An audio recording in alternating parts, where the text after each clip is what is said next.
Areena.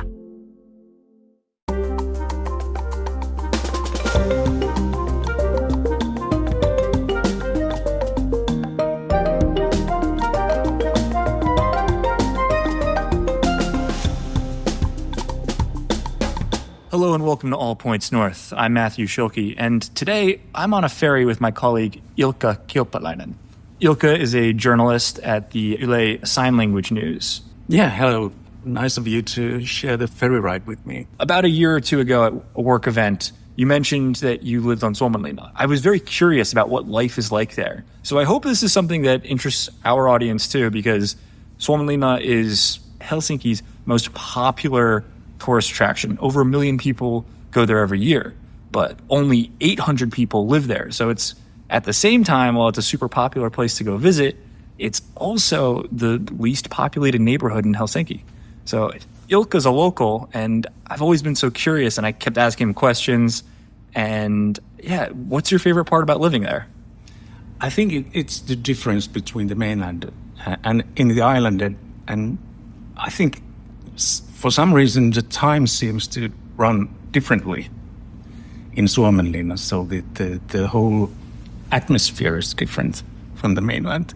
There's no much as rush. And I think, yeah, it's very different. And also what I like about it, it's more quiet, and there's much less light pollution and all those things that might trouble you in the mainland. So I think it's one of the things that you can really, really enjoy there. And of course, it's unique. Mm-hmm. Like, come on, World Heritage Site, and living in a building that's been built in late 18th century. Mm-hmm. I'm so surprised. Like, you're a 15-minute ferry ride away from Helsinki, you can see the stars. Yeah, it's one of the only places in the Helsinki area where you can really see the stars. And local astronomy club has tours also, that stargazing tours.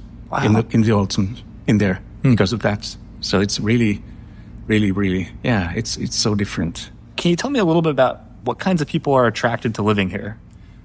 The first thing that comes to mind is creative people. There are a lot of like musicians, artists, actors, ceramists, painters, writers, journalists. I think that's something that's, and in a way, it's one of the cool things about Suomenlinna. There are many art spaces and galleries, and Helsinki International Artist Project that has open studios every 3 months. So there's plenty to do and plenty to see and experience in Suomenlinna culturally. It kind of makes sense in such an aesthetically pleasing place to the eye that artists find inspiration here. It is inspirational. Yeah, you just have to go outside. Even when you're waiting for the ferry and you have like 20 minutes extra or even 40 minutes, if you just miss the ferry, just hang around outside, maybe take some photographs, look around, listen, feel. That's I think. And also in Suomenlinna, just go for a walk and you'll probably think of something new.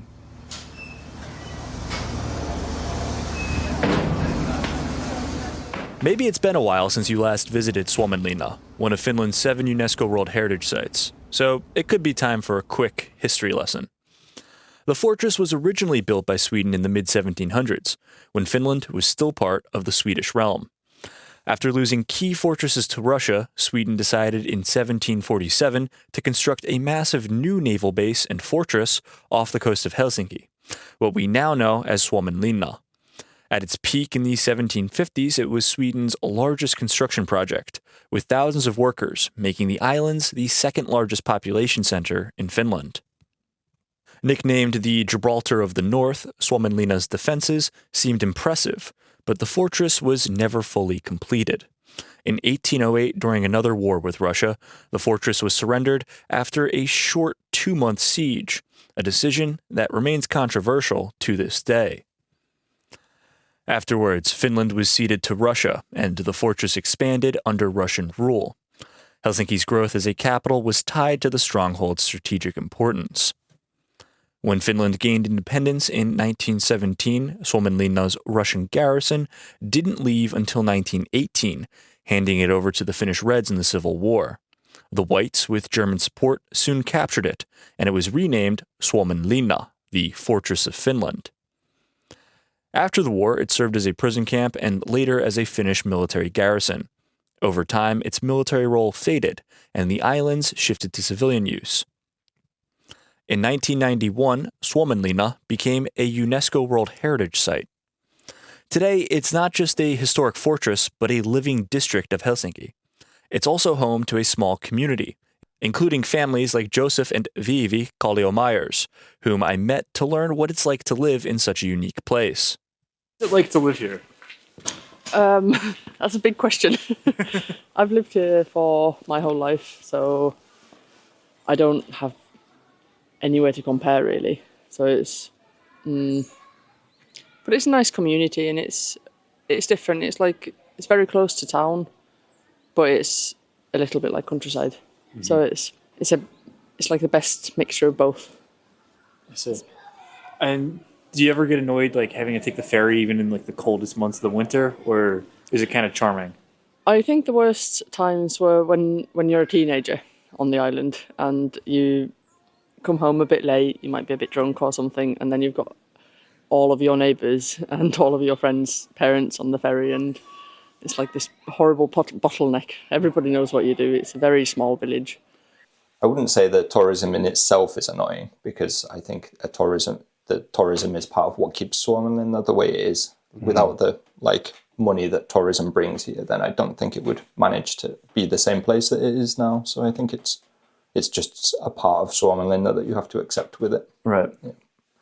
And does it kind of feel like you're like living in a museum sometimes? Sometimes, yeah, particularly with the window that we have in our living room, and when tourists come past and peer through the window to see what's happening in there. It's like, no, this is our house, not a display or anything. Do you keep the curtains open or close them? Usually we do have them open, yeah. But thankfully we don't live on the main tourist route through Suomenlinna, so it's not so busy. So they have a bit of a unique situation, since they live in a privately owned house rather than an apartment building. As such, they have a bit more space for things, and after picking up their kids from the island's daycare, a daycare with 34 kids, we hung out in their backyard. We're outside your guys' house in Suomenlinna, standing outside in the backyard. Your daughter is really having a fun time scraping the little bit of snow off the stair. And you guys have a hobby that doesn't really seem conducive to the island itself, at least in my opinion. You want to tell me a little bit more about that? Yeah. So we both ride enduro and a little bit of motocross.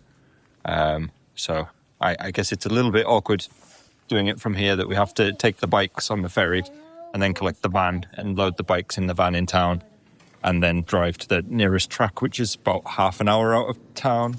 So all in all, it takes maybe about an hour, maybe a little bit more to get there. But at the same time, living on the island, we have enough space to have a shed to keep the bikes and enough tools here to maintain them. So it works maybe better than it would if we were living in the centre of town, because then we would have to rent a space that would probably be incredibly expensive just to keep and maintain the bikes. And in the city centre, you can't really get in a garage or a parking space is practically impossible in some areas. So here we have what we need. So we'd have to move to Vantaa or somewhere to. But most families in Suomenlinna don't own their own homes. In fact, there are only a dozen or so private homes on the island. Most of the island's residents live in barracks and old military buildings that have been converted to apartments. The application process to get one of these apartments isn't your typical one.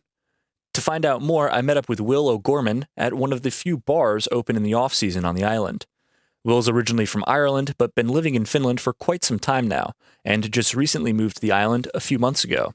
So it's a very, you have to be very lucky. So there's a lottery system, and I think that the apartments are advertised in general, if not on the Suomenlinna website, I don't know for sure. And then there's a lottery. Yeah, and you just fill it out, you apply. They have different sizes for different families. In my experience, the price of the rent is, from living in Munkkiniemi, for example, it's the same, if not a little bit cheaper. and then you literally just try and apply. And some people apply 5 or 6 times, some people apply more, and that's how it goes. It's very fair and equal from what I can see. The vast majority of people that live here, we're renting, and the renting is actually part of the financial structure that maintains. It's a World Heritage Site. Right. It's nuts. And like, so it's not like extremely rich people are living here. I don't know. At least I'm not extremely rich and I live here. So I don't know. I honestly couldn't say. Will also shared his thoughts on island life and commuting via ferry, a ferry that is part of the city's public transit system. The same ticket for the bus and metro also works for the ferry. And so you've been living in Suomenlinna for a few months now, right? Yeah. What are your first impressions of the place? Well, one, it's got a fantastic local bar, which is really nice to have. So far, for the first 2 months, it's been a bit of a honeymoon period as well. I'm fully aware of it, but embracing the honeymoon as well. It's been, you're living in and around something that is quite unique, and we're still only 15 minutes away from the centre of Helsinki city. So far, it's been a really nice experience for us, for myself and my family. And so I think the impression that a lot of people get is that it's kind of disconnected from the rest of the city. I'd have to completely disagree. I think that actually in some ways it's easier to get from Suomenlinna to, for example, Kauppatoori or to Stockman. Previously I was living in Munkiniemi, which is a beautiful part of Finland as well. And you had different options to get to the centre. But, you know, there was roadworks going on or something else happening or delays or traffic jams, taking a tram or the bus. Here, the ferry leaves pre-coordinated times. It's always on time, never late. So you know that within 13 to 15 minutes you're at the Kauppatoori and you can plan your everything from there. So for me, it's been actually a revelation how easier it is. I think they think that I have to jump into a rowboat and get across sometimes because people maybe don't fully understand how easy it is to take the ferry and how comfortable it is. And they think it's... And actually a lot of people seem to think that the ferry gets delayed or it doesn't run. And I asked someone this from the island a while ago, and they said they can't remember it ever being delayed, even when it's really wintry or it's frozen or... No, so it's always on time. It always goes. And that, for someone like me, is a huge mental relief. Suomenlinna also hosts a prison with around 100 prisoners, and I wanted to see what the locals think about it. No issues with the prison, too. No, not for me. Yeah. No, I mean, I think if you walk around downtown Helsinki train station, you might see more irrespectable people. But no, not for me anyway. I mean, I don't even know it's there. So part of our walk would be to go by that island where it is, and then you just walk around it. That's it, really. So I've never, and I see that some of the residents of the prison, they also are actively working on the site. So they're actively doing some of the work to maintain the site, which I think is a very good model, actually. So they have them over there clearing stuff and doing things. So. Kind of a good way to give back to society. I mean, it could be worse, you know. But for us, it's like, at least I don't think about it. I've never thought about it. We know that there's a prison on the island, but it's never been an issue. In addition, there's also a primary school for the families that live on the island. Will's family seems pretty happy with it. Yeah, so even with a young family, my son is 11 years old, and he transferred from a mainland school to the local Alaste here, and he's in a small class, actually. He's in 6th grade, and they only have, I think it's 9 students.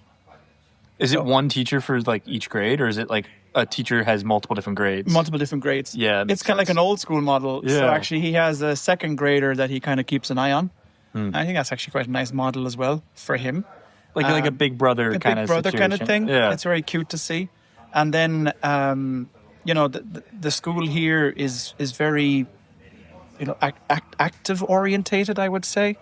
They're very kind of like eager to do stuff outside, and the atmosphere is very like relaxed and a bit more down to earth as well. So what are some of the things they do outside then? Do you know? Oh God, I was there one day sitting in the co-market having a coffee waiting for the ferry to come. And next thing I see my son running around outside. I was like, what the heck is going on?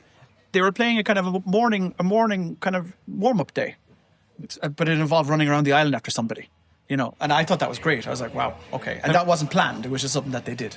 And it wasn't for like a specialized gym class? Not that I know of, no. Okay. But often they do a lot of outdoor stuff. They have different activities, and so far it's been at least from what I can see in my son, it's been a really nice thing for him.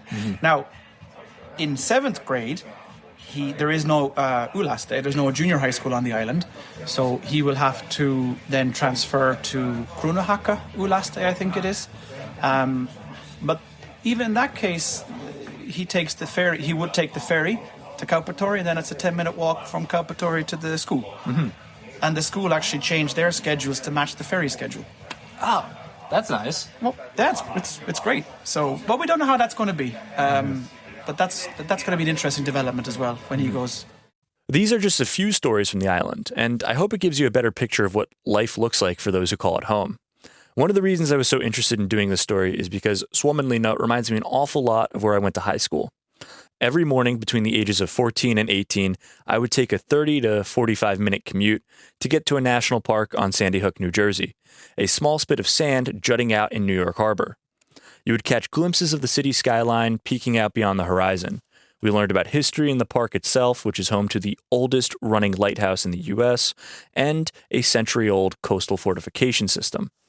Sandy Hook doesn't boast the same awe-inspiring granite walls as Suomenlinna. It's more rusted and decaying concrete.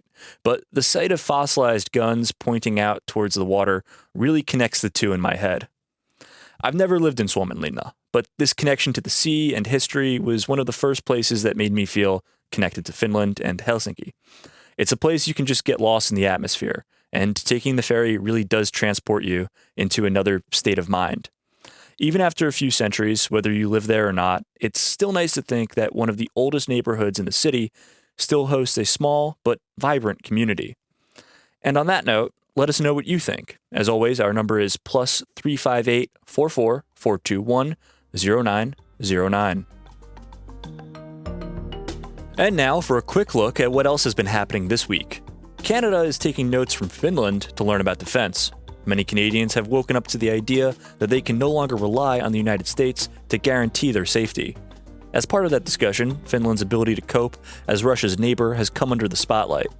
Yle talked to Canadian pundit Stephen Marsh. Finland, you guys have been living next to this monstrosity your entire existence. You know about, that's why we're trying to learn from you, is because you've been around, you've lived your entire existence under this kind of threat. Sending Christmas packages from Finland to the United States won't be an option this year. Postie suspension of certain U.S.-bound services remains in effect, but letters and cards should make their way across the pond. And Tampere is launching a new upper secondary program taught fully in English next August. The move comes as the city's foreign language population continues to grow. Yle caught up with some teens to hear what they thought. For me, it's personally the clear choice because my English capabilities are way better than Finnish, so I'm really happy for the opportunity that it's coming to Tampere near my house.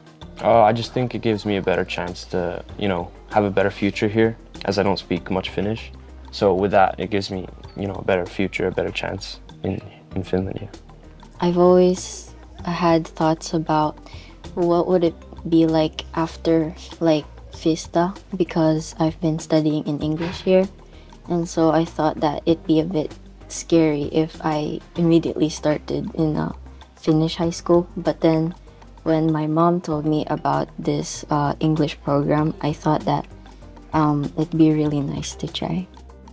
Turning to sports, Finland's all-time top goal scorer in men's football, Teemu Pukki, finished off his international career with his 43rd and final goal at home. And finally, Capital residents had their first snow of the season this week, marking the official start of winter. Well, the weekend's almost here, and what better time to watch a movie on Yle Areena? My tip this week is Jojo Rabbit, the story of a young boy in Nazi Germany whose life turns upside down when he discovers his mom is hiding a Jewish girl in their attic. And that really is all we have time for today. Thanks to Katri Koivula for putting the show together, and to you for listening to and supporting All Points North. We'll be back again soon. Bye for now.